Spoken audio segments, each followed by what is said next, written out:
Gracias, presidente.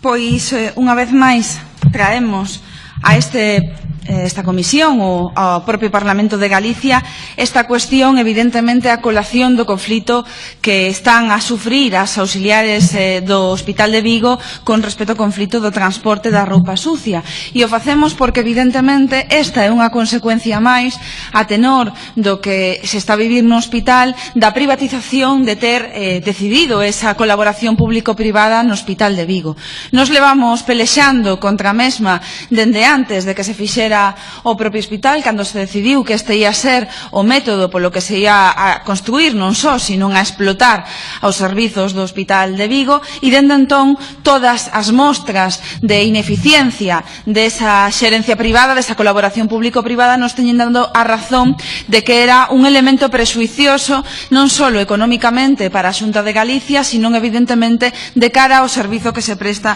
no propio hospital. Xa na anterior legislatura, a través do grupo de AGE, plantexamos dúas posibilidades de resolución desta situación para que o hospital voltase a ser público. A primeira delas, o primeiro elemento, era a resolución da concesión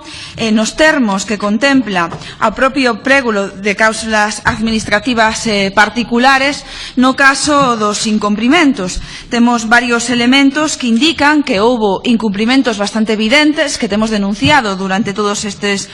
anos referidos ás cláusulas que contemplan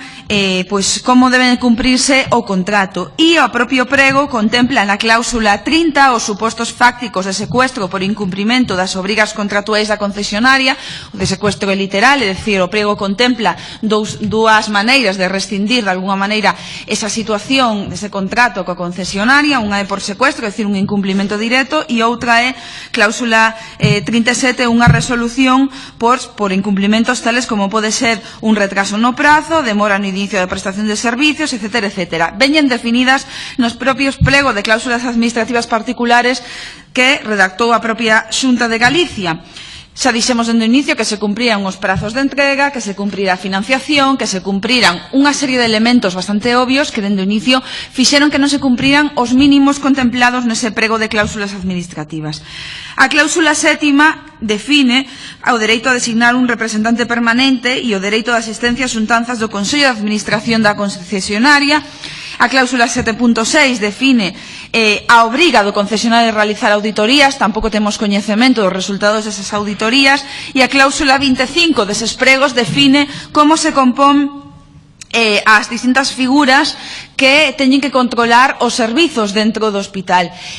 Relato esta serie de cláusulas do prego porque todas estas circunstancias se están a incumprir e, evidentemente, motivarían unha rescisión dese contrato. A segunda modalidade ou proposta que se presentamos como AGE na pasada legislatura era unha moito máis light, por así decilo, moito menos lesiva, se se pode entender, para os intereses das propias empresas da concesionaria, que era adquirir a propia concesionaria vía compra da mesma empresa. Se plantexou o cálculo económico, se fixo a proposta aquí, pero ningunha nin a outra opción foron aceptadas por parte da maioría da Cámara, é dicir, do grupo maioritario do Partido Popular e do Goberno, a pesares de que había evidencias de incumprimento dos pregos de cláusulas administrativas, como vimos de definir. Esa cláusula 25 establecía que se propuña ou que iba a existir unha comisión mixta de seguimento que debería contar cun regulamento de funcionamento aprobado pola Administración, unha xerencia dos Sergas para controlar tamén os aspectos de como evoluía esa relación entre as dúas xerencias, un responsable de seguimento da explotación, unha unidade de supervisión e control da administración e un interventor técnico. Eso ven, repito, na cláusula 25 do prégulo de cláusulas administrativas. Eso non se está a cumplir e nos preguntamos, cando hai un conflito como este actual, no que ademais hubo unha sentencia relativa ao dereito dos traballadores de limpeza da empresa concesionaria, neste caso, para non trasladar esas bolsas de roupa sucia, como ante este conflito que se xera e como cando xa as auxiliares de enfermería do hospital se ven obrigadas por unha obriga e as amenazas continuas da xerencia do centro a iniciar unha protesta e un peche dentro das dependencias do centro, como unha semana despois non sabemos nada do señor Fernández Campa, porque son os pregos de cláusulas administrativas os que din que é responsabilidade da xerencia do Servizo Galego de Saúde resolver os conflitos que podan aparecer no marco das dúas xerencias e no marco da concesionaria. O que está a acontecer é unha chantaxe continua da concesionaria, é dicir, da xerencia privada á xerencia pública, que se ve con ningún tipo de capacidade coercitiva, porque evidentemente a Xunta de Galicia non quere facer nada que moleste a concesionaria, de resolver un problema, neste caso este problema concreto, que afecta directamente a uns profesionais públicos cunha elevadísima carga de traballo.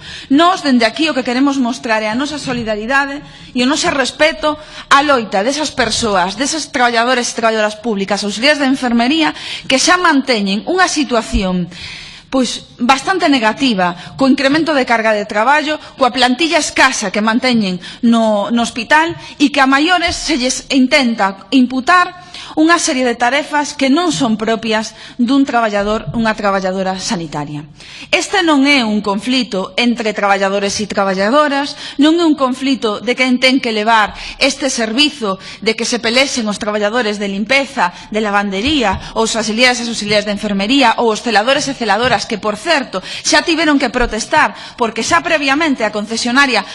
coa connivencia da xerencia pública, é dicir, do señor imputado, do xerente imputado do complexo hospitalario, máis da Consellería de Sanidade do Sergas, querían privatizar fai 3 anos o servizo de celadores e celadoras do hospital, feito que motivou un peche tamén no hospital, unha pelexa que ademais trouxemos ao Parlamento e que felizmente concluiu con que gañaron os traballadores e traballadoras públicas e se deu marcha atrás nesa privatización do servizo con eses técnicos de transporte auxiliar que se pretendían introducir dentro do hospital.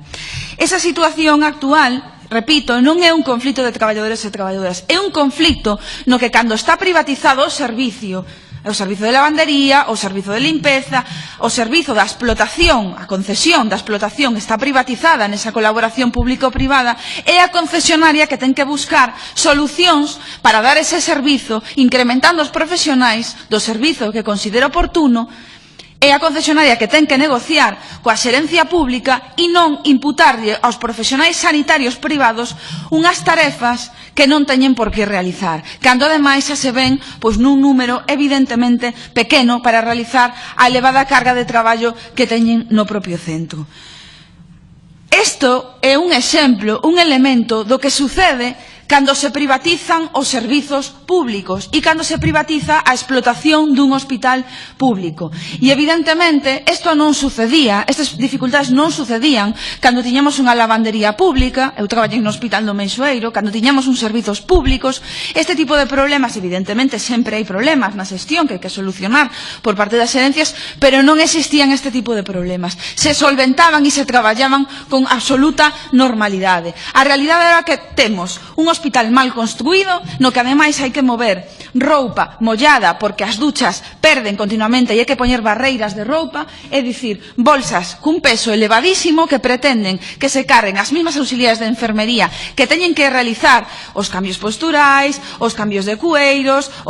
as hixienes e todo o resto de traballo de enfermería que fan as compañeiras auxiliares de enfermería sanitarias, nunhas condicións, reitero, que dende logo, dende o inicio, non foron as máis axeitadas. Nós insistimos dende o inicio. E xa non só decimos nós, é que a propia Unión Europea, que ademais, dende logo, non avale nin sequera un modelo socialista, porque dende logo hai un proxecto liberal para a Unión Europea, a propia Unión traslada que as colaboracións público-privadas son un negocio ruinoso para a administración pública. Polo tanto, evidentemente, dá razón cando no inicio dicíamos que económicamente era unha desvantaxe, que finalmente o único que se ia producir era unha reducción da calidade dos servizos sanitarios e un incremento, iso sí, de beneficios, neste caso para as empresas privadas, que son as que sosteñen a concesionaria. E estes elementos fan que, vou rematar xa, non sexa inviable ningunha das propostas que fixemos xa na anterior legislatura e o estamos vendo no caso do País Valenciá con ese rescate do Hospital de Alzira, cando levamos un montón de anos dicindo que as PFI son unha ruína e solicitando que se rescatase o hospital. É posible, nos apuntamos dúas maneiras na anterior legislatura, os plegos de cláusulas administrativas indican precisamente cales son os procedementos que motivan esa resolución deses contratos e, dende logo, nós xa non indicamos cal é o método, pero consideramos que a Administración Pública ten a capacidade e os elementos necesarios para decidir cal é o método mellor e menos custoso para a Consellería de Sanidade e devoltar este hospital á sanidade pública. Máis nada por agora.